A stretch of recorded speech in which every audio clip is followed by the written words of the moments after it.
जय श्री राम। हर काम प्रभु श्री राम के नाम से शुरू करने वाले अति बलशाली हनुमान जी, इनका शरीर एक वज्र की तरह है।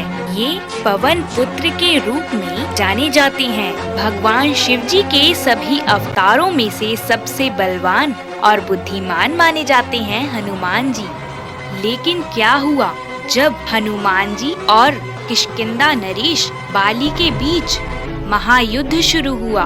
त्रेता युग के सबसे शक्तिशाली योद्धाओं में से महाबली बाली का भी नाम आता है। सुग्रीव के भाई अंगद के पिता, अप्सरा तारा के पति और वानर श्रेष्ठ ऋक्ष के पुत्र बाली को एक खास वरदान हासिल था। देवराज इंद्र के धर्म पुत्र को यह वरदान हासिल था कि जो भी योद्धा उनके सामने युद्ध लड़ने के लिए आएगा, उसकी शक्ति आधी हो जाएगी और यह आधी शक्ति बाली में समा जाएगी। यही कारण था कि कोई भी योद्धा उसके सामने आने से डरता था। बाली ने अपनी इस अद्भुत शक्ति के दम पर दुमदुभी असुर का भी वध कर दिया था। यहाँ तक कि जब रावण को भी बाली के बारे में पता चला तो वह भी बाली से युद्ध लड़ने के लिए चल पड़ा। हालांकि बाली के सामने रावण की एक न चली। कथा के अनुसार बाली ने रावण को अपनी जांघ में 6 माह तक दबाए रखा था। अंत में रावण ने उससे हार मानकर उसे अपना मित्र बना लिया था। लेकिन किष्किंधा नरेश बाली इतना शक्तिशाली कैसे था जिसने लंकापति रावण को भी परास्त कर दिया था। रामायण के अनुसार बाली को उसके धर्म पिता इंद्र से एक स्वर्ण हार प्राप्त हुआ था। इसी हार की शक्ति के कारण बाली लगभग अजय था। उसने कई युद्ध लड़े और सभी युद्ध में वही जीतता था। इस स्वर्ण हार को ब्रह्मा जी ने मंत्र युक्त करके यह वरदान दिया था कि इसको पहनकर बाली जब भी रणभूमि में अपने शत्रु का सामना करेगा तो उसके शत्रु की आधी शक्ति क्षीण हो जाएगी और यही आधी शक्ति बाली को प्राप्त हो जाएगी। यही कारण था कि बाली ने लंकापति रावण को भी हरा दिया था। बाली को इस बात का घमंड हो गया था कि इस दुनिया में उसे कोई नहीं हरा सकता और वह अजय है। तो अब आप सोचिए कि एक तरफ महाबलशाली सर्वशक्तिशाली हनुमान जी और एक तरफ बाली, तो इनका महायुद्ध कैसा हुआ होगा।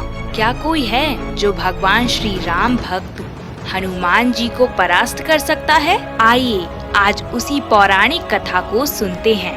एक बार की बात है, भगवान श्री राम भक्त हनुमान जी वन में तपस्या कर रहे थे।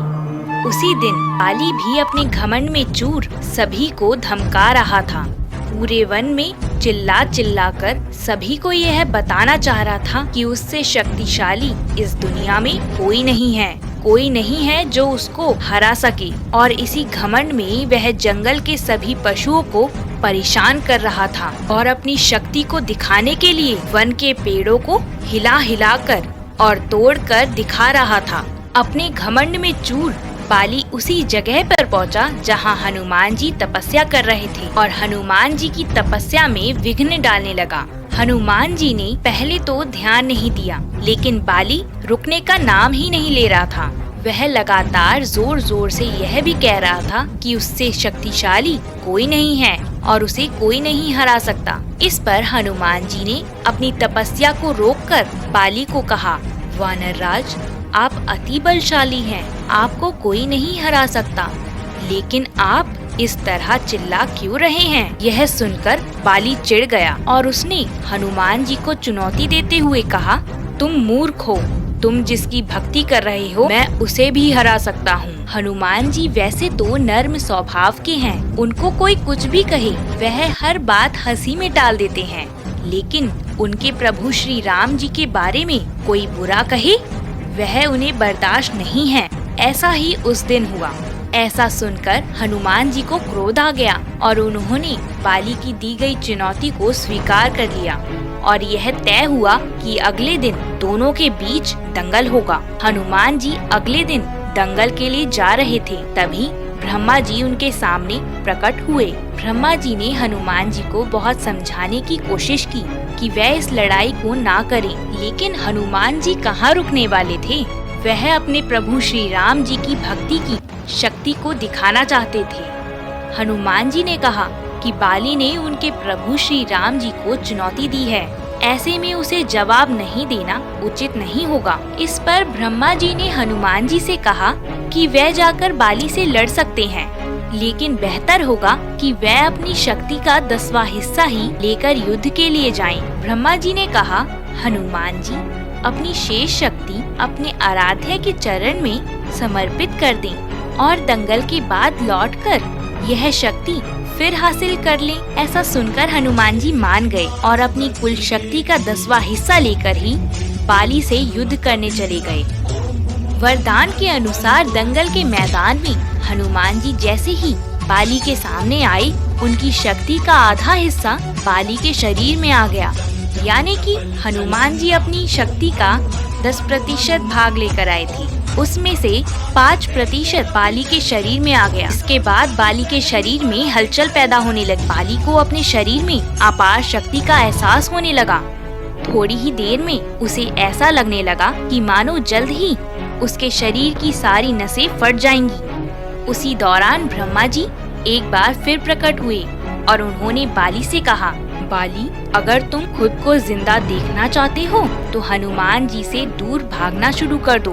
बाली ने ऐसा ही किया। वह लगातार भागता रहा ताकि उसकी ऊर्जा खत्म होने लगे। कई मील दौड़ते दौड़ते उसे कुछ समय बाद राहत महसूस हुई। उसने देखा कि सामने ब्रह्मा जी खड़े हैं। ब्रह्मा जी ने बाली से कहा, तुम खुद को दुनिया का सबसे शक्तिशाली समझते हो, लेकिन देखो, तुम्हारा शरीर हनुमान जी की शक्ति का थोड़ा सा हिस्सा भी संभाल नहीं पाया, जबकि वह केवल अपनी 10% शक्ति को लेकर ही लड़ने आए थे।